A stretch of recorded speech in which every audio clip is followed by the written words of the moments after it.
4 minit boleh sambung sikit saja lagi. Ya. Bagulom sudah. Ucapan Ketua Pembangkang mesti boleh.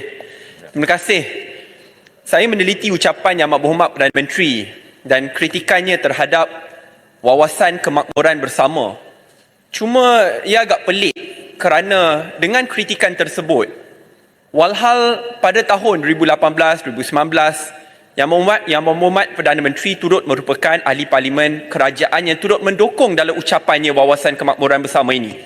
Bukan itu saja, perkara ini dibentangkan di Kabinet dan diputuskan bersama di mana Timbalan Perdana Menteri turut merupakan ahli parlimen daripada keadilan.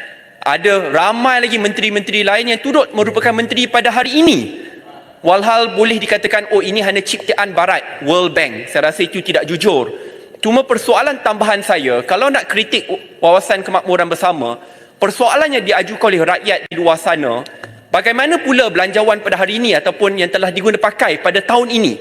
Dulu kita berikan bantuan terus kepada kerajaan negeri Kelantan dan Terengganu. Terengganu 1.2 bilion, Kelantan 400 juta ringgit. Kini kita dimaklumkan oleh kenyataan Menteri Besar Terengganu di mana hanya 400 juta saja yang disalurkan. Dan dalam ucapan-ucapan, ya, semasa kempen katakan seperti perlu merayu dulu.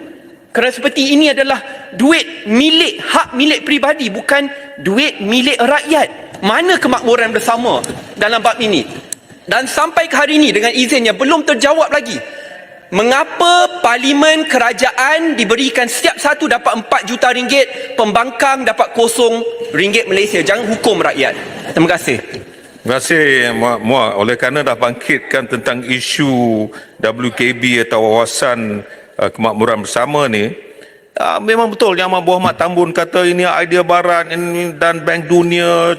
Tidak. WKB ini tidak menekankan soal nilai, soal tata kelola, masalah semasa tempatan. Saya nak maklumkan ketika itu salah seorang yang membincangkan dalam kabinet ini adalah Yang Amat Berhormat Timbalan Perdana Menteri yang juga merupakan isteri Yang Berhormat Bandar Tun Razak, merupakan Timbalan Perdana Menteri ketika itu. Jadi soal-soal seperti ini sepatutnya janganlah diperlekehkan kerana nak menimbulkan satu wawasan itu adalah sesuatu yang besar yang telah pun diterima.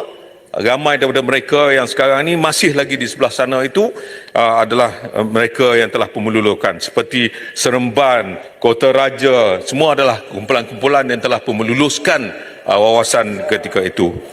Ramai lagi. Jadi Yang Berhormat Speaker, saya nak landing kerana tinggal 1 minit ni. Saya risau nanti walaupun saya tengok, saya takut. Kalau tengok janganlah terlampau jeling, saya terpaksa tunduk. Jadi saya takut nak tengok begitu, Muhammad. Jadi saya nak maklumkan sedikit tentang kedaulatan undang-undang, asas keyakinan rakyat dan pelabur. Segala perancangan ekonomi walau sebaik mana pun dirangka, ianya masih tidak memadai jika aspek tabir urus ke atas kedaulatan undang-undang dan keluhuran perlembagaan gagal dipatuhi dengan baik oleh kerajaan. Kedaulatan undang-undang perlu ditegakkan secara adil. Jangan hanya kerana dendam politik kita menyalahgunakan kuasa dan kedudukan yang ada dengan melakukan intimidasi serta ugutan ke atas true politik. Sebaliknya, mereka yang sekapal dengan kita dilepaskan begitu saja. Saya mengamati ucapan Yang Amat Berhormat Tambun yang mengajak kita semua kembali kepada politik membina. Inilah pendekatan yang selama ini dibawa oleh Perikatan Nasional. Saya Junaidi dari Selangor, umur 49 tahun. Saya ni kena sakit jantung. Start kena serangan jantung ni masa tahun 2019. Kalau tak silap saya dalam bulan 6 lah macam tu. Masa kena memang secara tiba-tiba. Tak ada tanda apa pun. Masa tu tengah main bola. Dalam 10 minit je macam tu. Terus saya jatuh tersembam. Orang ramai kerumun dekat saya. Angkat saya bawa keluar padang. Ada yang terus call ambulans. Sebab risau kan, saya tersembam jatuh. Lepas tu tak boleh nak cakap apa-apa. Tangan saya pegang kat jantung je. Lepas sampai ke hospital tu, doktor cakap saluran darah problem. Sebab Yalah, saluran darah ada 4 ke berapa entah, tak silap saya. Doktor cakap tersumbat yang satu yang saya ingat tu. Siap cakap lagi doktor tu, kalau lambat bawa datang, memang tak adalah saya kat dunia ni. Tapi alhamdulillah, sebelum ni saya rasa adalah rasa pening-pening tu kan. Rasa berpusing je kepala ni. Tapi kita ni jenis malas nak fikir sangat kan. Ingat pening-pening kepala sebab cuaca panas ke apa kan. Tak sangka pula yang boleh dapat sakit jantung ni. Lepas tu ada satu iklan ni saya tengok. Dia cerita kelebihan daun moringa Al-Haramain. Memang tertarik lah sebab saya kaji balik. Memang semua doktor pakar iktiraf daun moringa ni daun ajaib. Memang dah banyak penyakit boleh sembuh, termasuklah kanser dengan izin Allah juga. Jadi lepas tu saya pun cubalah sekali. Sementara tunggu appointment check up, doktor terkejut. Jantung makin kuat dari sebelum ni. Alhamdulillah, saluran darah pun dah tak tersumbat. Terus saya beli 5 botol simpan kat rumah. Memang tak cari lain dah. Sebab menjadi kan, daripada ubat-ubat lain tak pasti jadi ke tak. Nanti tak pasal-pasal buah pinggang pula sakit kan. Ni saya nak pesan untuk semua yang kat luar sana yang dah start rasa ada sakit macam saya ni. Janganlah bazirkan duit anda cuba produk yang tak pasti menjadi. Tapi moringa ni memang menjadi. Kalau tak adalah doktor-doktor pakar boleh iktiraf moringa ni sebagai superfood.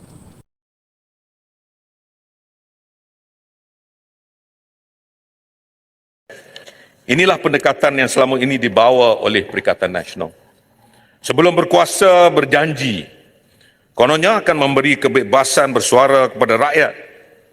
Tetapi setelah memegang tampuk kuasa, kritikan rakyat pun dibalas dengan ugutan kereta peronda polis di depan rumah. Jadi saya akhirnya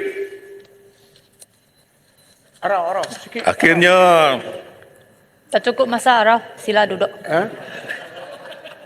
Tak bagi laluan. Sila gulung. sikit saya nak gulung, tapi Sebab tadi Tapi jangan bagi speaker arah. dia habiskan biarlah sikit. Okey lah. Ini penting. Sebab Yang Berhormat Larut telah membentangkan ucapannya dalam bajet yang lepas.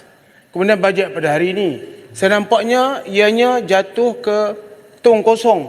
Tidak ada tindakan. Jadi apakah Yang Berhormat nak bertanya kepada kerajaan, apakah tindakan yang telah diambil berhubung dengan cadangan yang dibawa tempoh hari? Contohnya kerajaan minta untuk menyaman surat khabar Agencia Nova.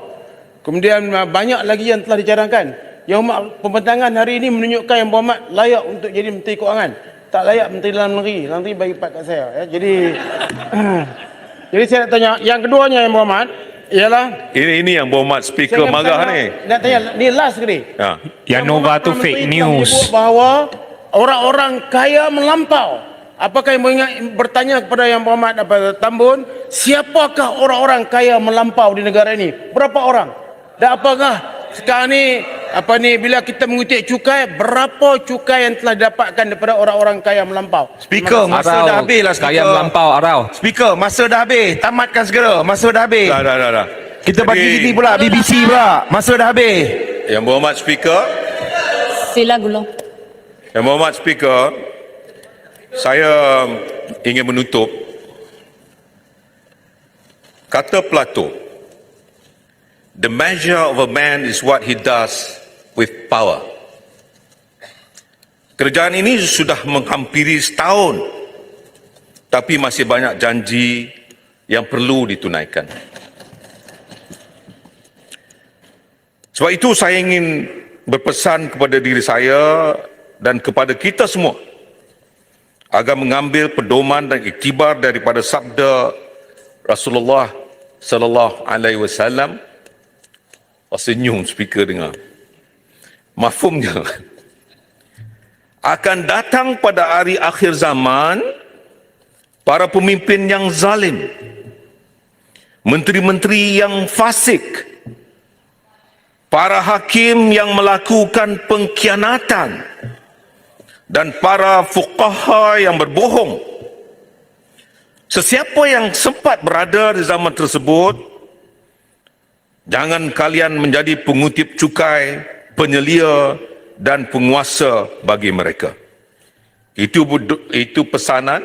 Saya berdoa supaya kita semua rakyat Malaysia dijauhkan daripada pemimpin yang mempunyai sifat yang diperingatkan oleh Nabi SAW. Maka sesungguhnya kita mahukan Malaysia yang tersanjung di persada antara bangsa. Malaysia yang makmur dan aman. Malaysia yang menjadi cahaya dan oasis di tengah-tengah ketidaktentuan global. Sebab itu sudah beberapa kali saya katakan di dalam dewan ini, sebagai pembangkang, kita akan menjadi pembangkang yang kredibel dan bertanggungjawab. Dan kita mahu kerajaan menyelesaikan masalah rakyat. Tetapi mengapa kerajaan tidak mendengar?